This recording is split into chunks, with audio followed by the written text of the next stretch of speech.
Mateo capítulo 18. En este capítulo Mateo registra lo que el Señor Jesús enseñó acerca de las cualidades y actitudes de los ciudadanos del reino de los cielos, es decir, los cristianos, ¿no? Los discípulos de Jesús. ¿Cuáles son esas cualidades o actitudes? Jesús enseñó algunas de ellas en este capítulo.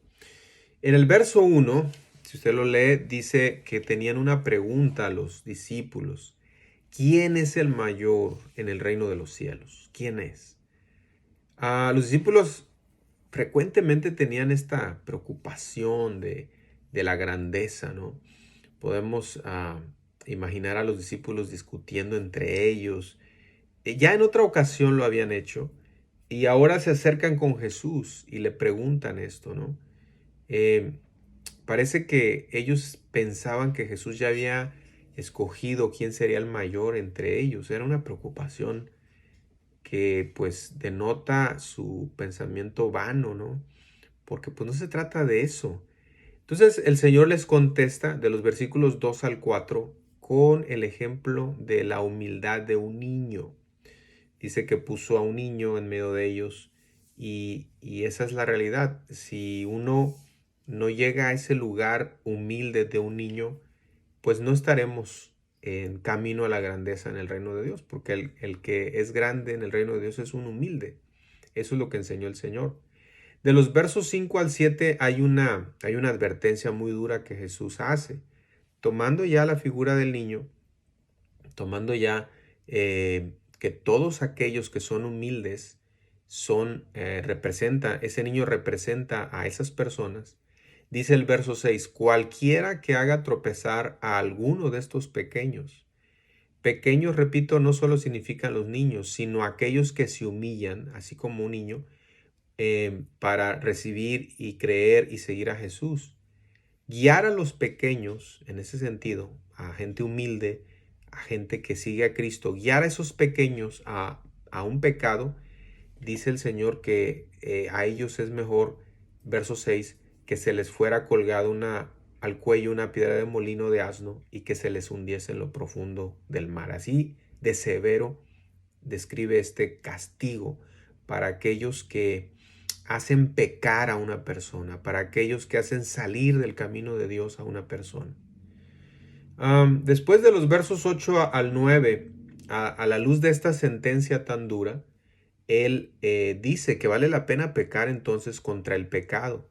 El verso 8: si tu mano o tu pie te es ocasión de caer, córtalo, fíjese, y échalo de ti. El verso 9: y si tu ojo te es ocasión de caer, sácalo y échalo delante de ti. O sea, a la luz de esta advertencia de aquel que hace pecar a un niño o a un seguidor de Cristo, que este castigo de echarlo al fondo del mar y con una piedra de molino que muera ahogado, eso es el castigo, ¿no? Pues ahora dice, mejor no peques. Y si tienes el deseo, la tentación de pecar, tienes que luchar con ella. Sacrifícate en la batalla contra el pecado. Quita tu mano, quita tu pie, sácate el ojo. Claro que no se debe tomar esta instrucción de manera literal, ¿no? Sino que transmite la actitud que uno debe tener en contra del pecado. No podemos negociar con el pecado, no podemos estar contentos con el pecado. Poquito pecado, al cabo que no hace daño. No, Jesús no enseñó eso. Jesús dijo, te sacas el ojo o córtate la mano, que es mejor entrar con un solo ojo en la vida que teniendo dos ojos ser echado en el infierno de fuego. Necesitamos ser transformados de adentro para tener esta actitud de pelea y de lucha contra el pecado.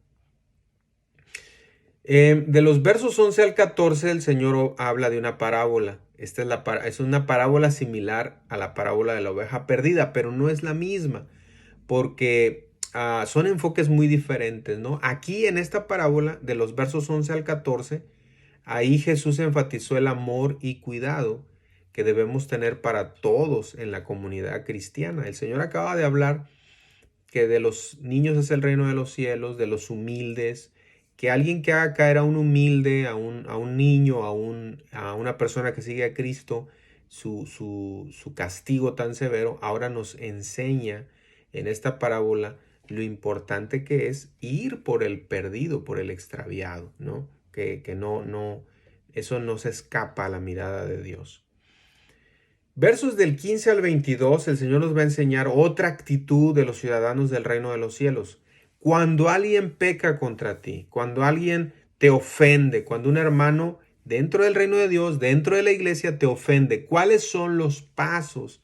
¿Cuál es la actitud que hay que tomar cuando alguien peca contra uno?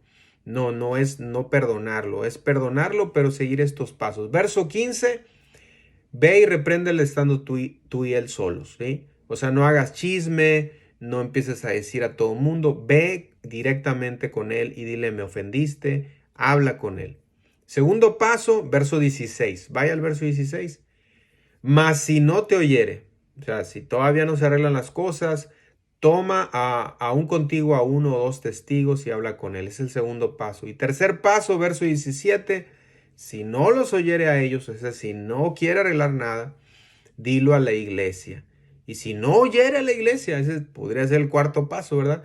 Tenle por gentil y publicano, es decir, ya sácalo del compañerismo, de la comunión, de la comunidad de cristianos. Pablo en una ocasión dijo a los corintios de un hermano que estaba pecando, entréguenlo a Satanás. Es decir, que si no se arrepiente la persona, es mejor por amor dejarlo fuera de la comunión para que esa persona reflexione y reaccione que lo que está haciendo lo está llevando al infierno. En el verso 18, nos dice algo que para muchas personas ha sido muy controversial. De cierto os digo, léalo en el verso 18, de cierto os digo que todo lo que atéis en la tierra será atado en el cielo, etcétera, etcétera. Bueno, el atar y desatar aquí, en este contexto, está hablando de ejercer juicio sobre la conducta. Acaba el Señor de darnos pasos y de dar una disciplina para aquellos que no se ajustan a estos pasos. Bueno, el atar y desatar no tiene nada que ver con los demonios, tiene que ver con el aplicar juicio sobre esa conducta pecaminosa. De los versos 21 al 22, Pedro pregunta acerca del perdón y aquí el Señor va a enseñar otra actitud que debe tener el ciudadano del reino de los cielos. Pedro pregunta, ¿cuántas veces perdonaré a mi hermano que peque contra mí? El Señor le contesta y después contesta con una parábola. La respuesta del Señor es que no hay número. Él da un número, pero da a entender que es ilimitado. Es ilimitado las veces que hay que perdonar. Y finalmente, de los versos 23 al 35, el Señor enseña la parábola de los dos deudores, que con esto está respondiendo también a Pedro.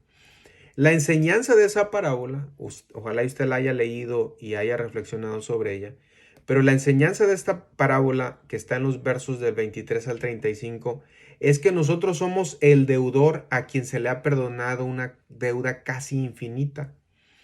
¿Acaso nos aferramos a las deudas pequeñas que otros nos deben?